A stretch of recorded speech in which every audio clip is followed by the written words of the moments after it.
आपकी एक सब्सक्रिप्शन हमें बेहतरीन वीडियोस बनाने का हौसला देती है।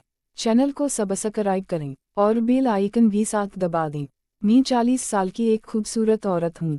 2 जवान बेटों और एक इकलौती बेटी की मां हूँ। मेरी बेटी मेरी आंखों का तारा है। बहुत नाउम्मीद पली, मैंने हर खुशी उसकी झोली में डालने की कोशिश की।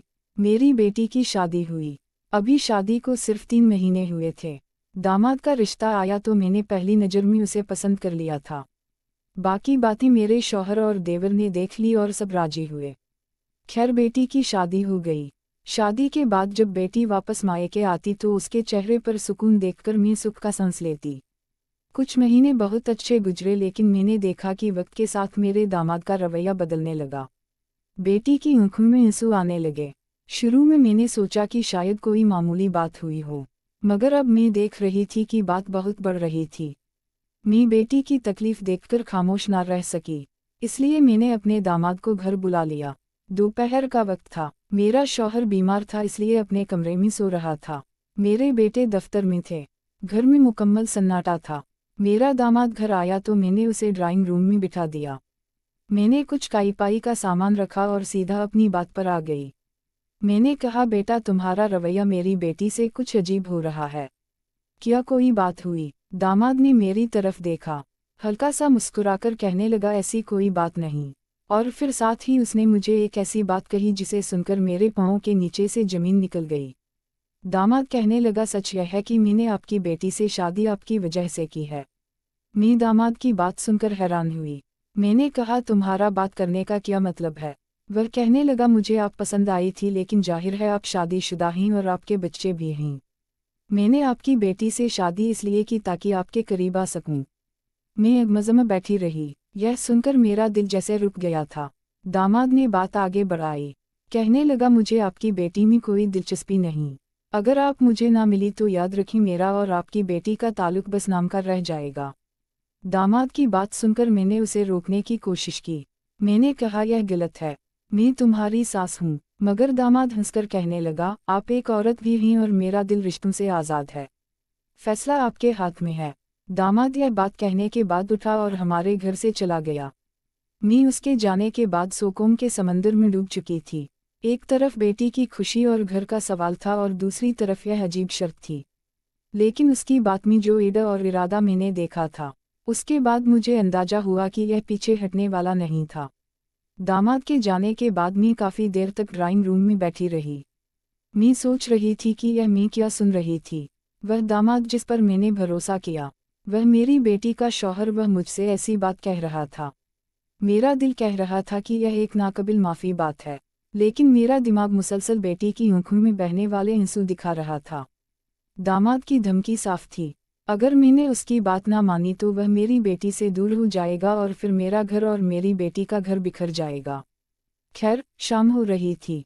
मैं खिड़की के पास खड़ी बाहर अंधेरे को देख रही थी। मेरी जिंदगी में एक लंबे अरसे से ऐसा ही अंधेरा छाया हुआ था। मेरा शौहर बीमार था, उनका ज्यादा वक्त बिस्तर पर गुजरता था। घर की रौनक जैसे खत्म हो गई थी। मैं एक औरत थी, मेरे भी जज्बात थे, लेकिन मैंने कभी उनके बारे में सोचने की जरूरत नहीं की। मुझे दामाद की बात पर बहुत गुस्सा आ रहा था। दूसरी तरफ अंदर कहीं एक खला को जगा रही थी। मैंने सर झटक कर खुद को समझाया और किचन में जाकर बेटी के लिए खाना बनाने लगी। लेकिन मेरे हाथ कांप रहे थे। इतना ज्यादा कांप रहे थे कि सालन बनाते हुए सालन बाहर गिर रहा था। उस रात मैं बहुत देर तक जागती रही। दामाद का चेहरा बार बार मेरे सामने आ रहा था और खास करके उसके यह अल्फाज कि मैंने यह शादी आपके लिए की है। अगले 2 दिन मैंने इस महल पर किसी से कोई बात ना की। यह ऐसी बात थी, अगर किसी ने सुन ली तो ना सिर्फ मेरा बल्कि बेटी का घर भी उजड़ सकता था। मैं जानती थी कि मुझे इस बात का फैसला अकेले करना था। खैर 3 दिन के बाद शाम का वक्त था। मैंने खुद दामाद को फ़ोन किया। मेरी आवाज़ में वह शर्म थी जो किसी मां को अपने बेटे से बात करते हुए महसूस हो सकती है। मैंने एक गहरा सांस लिया। इसके बाद मैंने कहा, मैंने बहुत सोचा बेटी की खुशी और अपने घर की खातिर मैं तुम्हारी शर्त मानने को तैयार हूँ। मैंने कहा, हाँ, लेकिन मेरी एक शर्त है। मैंने कहा, यह सब सिर्फ एक बार होगा। इसके बाद तुम मेरी बेटी के साथ पहले जैसा रवैया रखोगे। मैं यह कदम सिर्फ अपनी बेटी की खातिर उठा रही हूँ। वह ओआ से हंसने लगा, कहने लगा, आप फिक्र ना करें। जब वजह बदल जाएगी तो मेरा रवैया खुद ब खुद बदल जाएगा। खैर, मैंने यह बात करने के बाद फ़ोन बंद कर दिया। लेकिन मेरे दिल की धड़कन बहुत तेज थी, जैसे मैंने कोई बहुत बड़ा फैसला कर लिया था। अगली सुबह मैं देर तक बेड पर सोती रही। झन में बार बार यही सवाल आ रहा था कि क्या मैं सही कर रही हूँ। लेकिन फिर बेटी का मासूम चेहरा और आंखों का नम होना मुझे याद आता तो मैं अपना दिल सख्त कर लेती। दोपहर को मेरे दामाद का फ़ोन आया। कहने लगा, कल आपकी बेटी फार्म हाउस जा रही है। सुबह दिन के 11 बजे निकलेगी और शाम को वापस आएगी। मैं घर पर अकेला हूँ, आप मेरे घर आ सकती हैं। उसकी बात सुनकर मेरे हाथ कांप रहे थे। यह वह लम्हा था जिसकी तरफ मैं पिछले कई दिनों से बहुत ज़्यादा आगे बढ़ रही थी। मैंने कहा, ठीक है, मैं कल तुम्हारे पास आ जाऊंगी। मेरी बेटी के घर से निकलते ही तुम मुझे कॉल कर देना। अगला दिन जैसे बहुत आहिस्ता गुजर रहा था। मैं सुबह से ही अजीब कैफियत में थी। ना किसी से ज्यादा बात की, ना घर के मामूल के काम किए। जब बेटी तैयार होकर पड़ोस वालों के साथ निकल पड़ी तो मैं अपने दामाद के फ़ोन का इंतजार करने लगी। थोड़ी देर के बाद मेरे दामाद का फ़ोन आया। कहने लगा, मैं इंतजार कर रहा हूँ, आप जल्दी से आ जाइए। मैंने नहाकर हल्का सा मेकअप किया, बाल संवारे और आईने में खुद को देखा। दिल में एक सवाल अब भी मौजूद था कि क्या यह सब वाकई मजबूरी है या मैं दिल से कर रही हूँ। घर से निकलते वक्त मैं डर रही थी कि कहीं मुझे कोई देख ना ले। रास्ता ज़्यादा लंबा नहीं था। कुछ ही देर के बाद मेरे दामाद का घर आ चुका था। दामाद ने दरवाज़ा खोला तो चेहरे पर खुशी और एक अजीब सी चमक थी। कहने लगा, अंदर आ जाइए, मैं कब से इंतजार कर रहा था। मैंने कमरे में कदम रखा। अंदर बहुत खामोशी थी। दामाद ड्राइंग रूम के बजाय सीधा बेडरूम का दरवाज़ा खोल रहा था। कहने लगा, यहाँ बैठे मैं आपके लिए कुछ लाता हूँ। मेरे दिल की धड़कन बहुत तेज हो रही थी।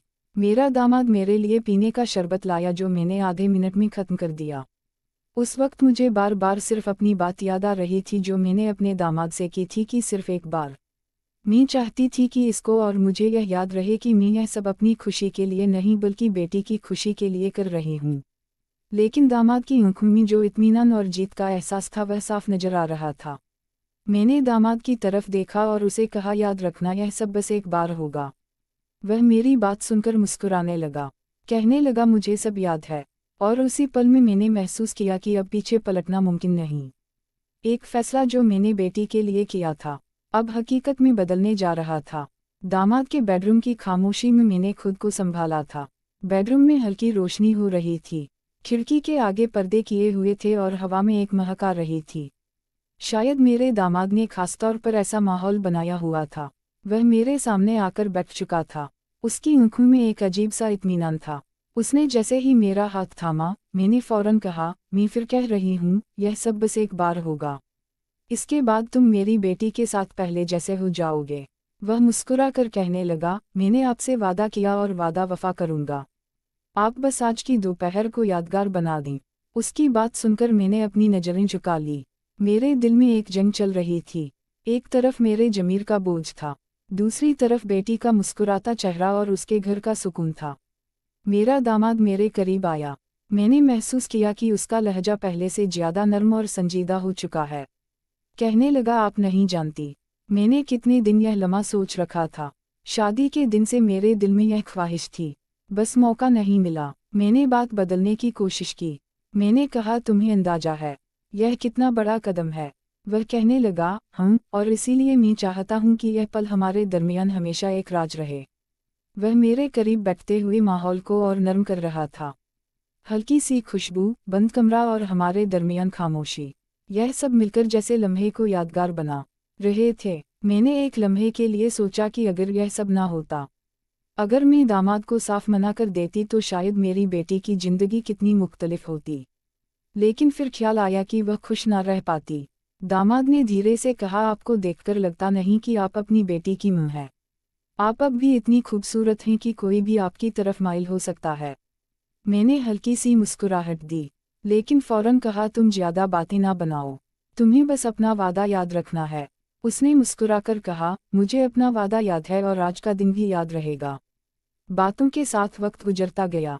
मैं खुद को एक ऐसे दायरे में महसूस कर रही थी जहां से वापस जाना मुश्किल था। दामाद ने मेरा हाथ मजबूती से थामा हुआ था और मैंने महसूस किया कि मेरी मामटा आहिस्ता आहिस्ता कम हो रही थी। मेरे जहन में बार बार बेटी का ख्याल आ रहा था। यह ख्याल आ रहा था कि मैं यह सब बेटी के लिए कर रही थी। मैं खुद को यही समझा रही थी कि मैं बेटी के घर को बचाने के लिए यह सब कर रही थी। दामाद आहिस्ता आहिस्ता बात को जज्बाती रंग दे रहा था। उसकी बातों में वह कशिश थी जो शायद बरसों के बाद किसी ने मुझे महसूस करवाई थी। मैंने कई बार नजरें चुराई, लेकिन फिर भी उसकी आंखों की शिद्दत को नज़रअंदाज नहीं कर पाई।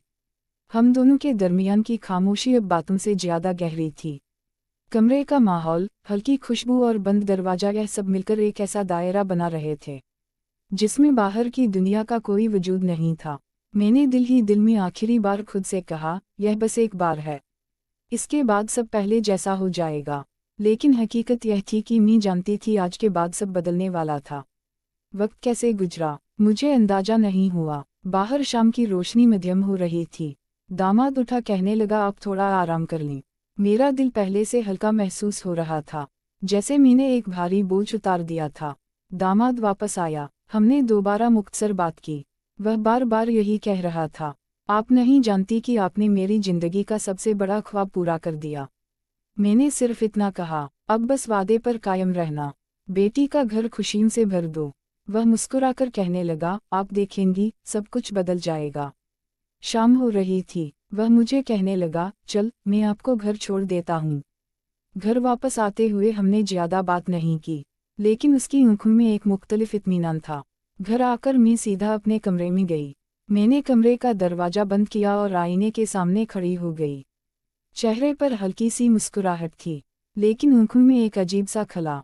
मैं जानती थी कि यह फैसला आसान नहीं था, लेकिन इसके बाद बेटी का घर बच गया तो शायद यही कुर्बानी मेरी सबसे बड़ी जीत हो। इस दिन के बाद मेरी जिंदगी में जैसे एक नया रंग भर गया था। मेरे चेहरे पर वही पुरानी चमक वापस लौट आई जो कई साल पहले गुम हो चुकी थी। मैं अब पहले से ज्यादा कास्मा हो चुकी थी। मेरी बेटी यह सब महसूस कर रही थी। उसे लगता था कि शायद मैं अब अपनी जिंदगी के बोझ से निकलकर हल्की हो चुकी है। मेरा दामाद और बेटी भी पहले से ज्यादा खुश लग रहे थे। घर का माहौल भी बहुत अच्छा हो चुका था। मेरा दामाद अब अक्सर हमारे घर आता, कभी किसी बहाने तो कभी किसी बहाने। हम दोनों एक दूसरे को एक खास अंदाज में समझने लगे थे। हम दोनों के दरमियान वह खामोशी भी थी जो बहुत कुछ कह जाती थी।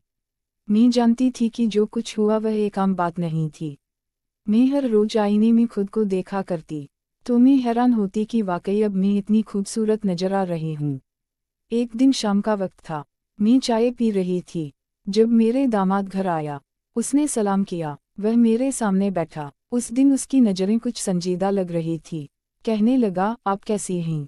मैंने कहा, मैं ठीक हूँ, बल्कि बहुत बेहतर हूँ। उसकी आंखों में हल्की सी चमक थी। उसने मेरा हाथ पकड़ लिया। कहने लगा, मैंने जो आपसे वादा किया था मैं उस पर अभी तक कायम हूँ। आप फिक्र ना करें, आपकी बेटी को कुछ पता नहीं चलेगा। मैंने उसकी आंखों में देखा और धीरे से कहा, जो हुआ सिर्फ एक वादा नहीं था, वह मेरे लिए एक याद है, एक खुशबू की तरह जो अब मेरी सांसों में उगस चुकी है। मेरी बात सुनकर वह मुस्कुराकर मेरा हाथ दबाने लगा। फिर उस दिन वह थोड़ी देर बैठा, आम बातें की और वहाँ से चला गया। उसकी यह बातें मुझे और उसकी तरफ खींच रही थी। एक दिन बेटी घर आई। मुझे कहने लगी, माँ आपने मेरे शौहर को देखा, वह बहुत बदल गया है। अब वह पहले जैसा नहीं रहा। मुझसे बहुत प्यार करता है। आपने उससे क्या कहा था? मैंने मुस्कुराकर कहा, बस बेटी, मैंने उसे कहा था कि तुम खुश रहो और वह तुम्हें खुश रखने की पूरी कोशिश करें। बेटी ने मुंह के गले लगकर कहा, माँ आप ना होती तो मेरा घर ना आबाद होता। यह बात सुनकर मेरे दिल में एक अजीब सी लहर दौड़ गई। मैं जानती थी कि बेटी का घर बच गया था, मगर उस घर को बचाने के लिए जो कदम मैंने उठाया उसने मेरी अपनी जिंदगी बदल दी। मेरा दामाद मेरी कायरता मालूम करने आता रहा और कभी कभी खामोशी से मिलने आता था। हम दोनों के दरमियान एक ना टूटने वाला रिश्ता बन चुका था।